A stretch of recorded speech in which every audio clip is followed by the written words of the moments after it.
Hello friends, welcome to RSS study point channel. कैसे हैं आप सभी? आई होप आप सभी ठीक होंगे। फ्रेंड्स, आज के इस वीडियो में हम राष्ट्रीय अनुसूचित जाति आयोग के बारे में पूरे विस्तार से चर्चा करेंगे। अर्थात इस वीडियो में हम आपको एससी आयोग यानी कि अनुसूचित जाति आयोग के बारे में बताएंगे कि आखिर इसका स्थापना कब हुआ, इसका भूमिका क्या है, इसका संरचना क्या है और इसमें जो सदस्य होते हैं उनकी योग्यताएं क्या होती हैं और एससी आयोग के पास कौन कौन सी शक्तियां हैं और इनके कौन कौन से कार्य हैं। तो फ्रेंड्स, ये वीडियो आपके आने वाले सारे कॉम्पिटिटिव एग्जाम के लिए बहुत ही महत्वपूर्ण होने वाली है, इसलिए आप सभी हमारे साथ शुरू से लेकर के अंत तक जुड़े रहे ताकि आपको कोई भी पॉइंट मिस ना हो पाए। तो चलिए फ्रेंड्स, बिना कोई देरी के हम वीडियो को स्टार्ट करते हैं। तो चलिए फ्रेंड्स, सबसे पहले हम आपको एससी आयोग के बारे में थोड़ा सा बेसिक जानकारी बता देते हैं और उसके बाद से हम इसके ऊपर विस्तार से चर्चा करेंगे। तो फ्रेंड्स, ध्यान रखिएगा कि एससी आयोग को राष्ट्रीय अनुसूचित जाति आयोग कहा जाता है। इसको इंग्लिश में national commission for schedule caste कहा जाता है। और फ्रेंड्स, ध्यान रखिएगा, हमारे संविधान के आर्टिकल 341 में राष्ट्रपति को शक्ति दी गई है कि वह किसी राज्य के राज्यपाल से परामर्श करके किसी क्षेत्र विशेष के समुदाय को अनुसूचित जाति की सूची में डाल सकता है। और आर्टिकल 338 में अनुसूचित जातियों के संरक्षण हेतु संवैधानिक आयोग के गठन का भी प्रावधान है। चलिए फ्रेंड्स, अब हम आपको फ्लैशबैक में ले जाते हैं।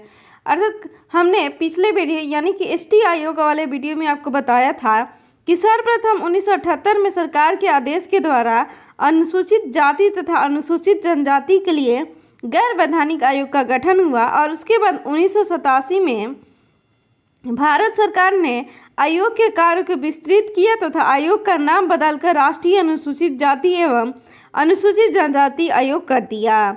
और फिर 65वां संविधान संशोधन जो कि 1990 में हुआ था, इसके द्वारा आयोग को एक संवैधानिक दर्जा प्रदान किया गया, परंतु अभी तक यह आयोग अनुसूचित जाति तथा अनुसूचित जनजाति के लिए संयुक्त रूप से कार्य करता था। लेकिन 89वें संविधान संशोधन जो कि 2003 में किया गया, इसके द्वारा इस संयुक्त आयोग का विभाजन दो भागों में कर दिया गया, एक अनुसूचित जातियों के लिए और एक अनुसूचित जनजातियों के लिए आयोग का गठन किया गया। और फ्रेंड्स, हमने अनुसूचित जनजाति यानी कि एसटी आयोग वाले वीडियो में आपको एसटी आयोग के बारे में बता दिया है। आज की इस वीडियो में हम एससी आयोग यानी कि अनुसूचित जाति आयोग के बारे में पूरे विस्तार से चर्चा करेंगे। तो चलिए फ्रेंड्स, अब हम आपको बताते हैं कि एससी आयोग की स्थापना कब और कैसे हुआ। तो फ्रेंड्स, ध्यान रखिएगा कि संविधान के भाग 16 के अनुच्छेद 338 क के अंतर्गत इस आयोग की स्थापना की गई है, अतः यह एक संवैधानिक निकाय है। 65वें संविधान संशोधन 1990 द्वारा इसे संवैधानिक दर्जा प्राप्त है। लेकिन 19वें संविधान संशोधन 2003 के अंतर्गत 19 फरवरी 2004 को स्वतंत्र निकाय के रूप में एससी आयोग अस्तित्व में आया। चलिए फ्रेंड्स, अब हम आपको बताते हैं एससी आयोग की संरचना के बारे में। तो फ्रेंड्स, ध्यान रखिएगा कि एससी आयोग में एक अध्यक्ष होते हैं, एक उपाध्यक्ष होते हैं और 3 सदस्य होते हैं, यानी कि इसमें टोटल 5 सदस्य होते हैं। और इन 5 सदस्यों यानी कि अध्यक्ष, उपाध्यक्ष और 3 अन्य सदस्य जो होते हैं, उनकी नियुक्ति राष्ट्रपति के द्वारा की जाती है और इनके सेवा भत्ते भी राष्ट्रपति के द्वारा भी निर्धारित किए जाते हैं। इनका कार्यकाल 3 वर्ष का होता है, यानी कि अध्यक्ष, उपाध्यक्ष और ये जो 3 अन्य सदस्य होते हैं, इन सभी 5 सदस्यों का कार्यकाल 3 वर्ष का होता है। और साथ ही फ्रेंड्स, ध्यान रखिएगा कि ये जो 5 सदस्य होते हैं वे पुनर्नियुक्ति के लिए पात्र होते हैं, लेकिन इनकी नियुक्ति 2 बार से अधिक नहीं की जा सकती है। चलिए फ्रेंड्स, कुछ इसके बारे में कुछ इंपॉर्टेंट फैक्ट बताते हैं, यानी कि एससी आयोग के बारे में कुछ इंपॉर्टेंट फैक्ट बताते हैं आपको।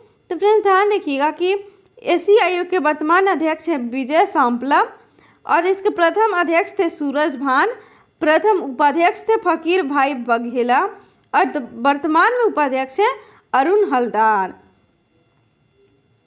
चलिए फ्रेंड्स, अब हम आपको बताते हैं कि जो एससी आयोग के सदस्यों को कौन कौन सा पद प्राप्त है। तो फ्रेंड्स, ध्यान रखिएगा कि जो एससी आयोग के अध्यक्ष होते हैं उन्हें कैबिनेट मंत्री का दर्जा प्राप्त है और जो उपाध्यक्ष होते हैं उन्हें केंद्रीय राज्य मंत्री का दर्जा प्राप्त है और जो 3 अन्य सदस्य होते हैं वे भारत सरकार के सचिव का दर्जा उन्हें प्राप्त है। एससी आयोग का मुख्यालय दिल्ली में है, लेकिन इसके 12 अन्य क्षेत्रीय कार्यालय हैं। पहला है अहमदाबाद, तिरुवनंतपुरम, पटना, पुणे, लखनऊ, अगरतला, हैदराबाद, कोलकाता, बेंगलुरु, चंडीगढ़, चेन्नई और गुवाहाटी। फ्रेंड्स ध्यान रखिएगा कि इसका जो मेन मुख्यालय है वो दिल्ली में है और ये उसके रहे 12 अन्य क्षेत्रीय कार्यालय। चलिए फ्रेंड्स, अब हम आपको इसकी शक्तियों के बारे में बताते हैं। तो फ्रेंड्स ध्यान रखिएगा कि जो एससी आयोग है यानी कि अनुसूचित जाति आयोग, इसको सिविल न्यायालय की शक्तियाँ प्राप्त हैं। चलिए फ्रेंड्स, अब हम आपको एससी आयोग का कार्य बताते हैं। तो फ्रेंड्स ध्यान रखिएगा कि जो एससी आयोग यानी कि अनुसूचित जाति आयोग है वह अनुसूचित जातियों के संरक्षण से संबंधित विषयों की जांच तथा निगरानी करता है। जातियों के कल्याण के संबंध में परामर्श सरकार और राष्ट्रपति को देता है। अनुसूचित जातियों के अधिकारों के हनन से संबंधित किसी विशेष शिकायतों का जांच करना भी इसका कार्य है। और साथ ही फ्रेंड्स ध्यान रखिएगा कि नई जातियों को अनुच्छेद 341 के अंतर्गत शामिल करने के लिए राष्ट्रपति को सलाह देना और अनुसूचित जातियों के विकास के लिए कार्यरत रहना इस आयोग यानी कि एससी आयोग का मुख्य कार्य है।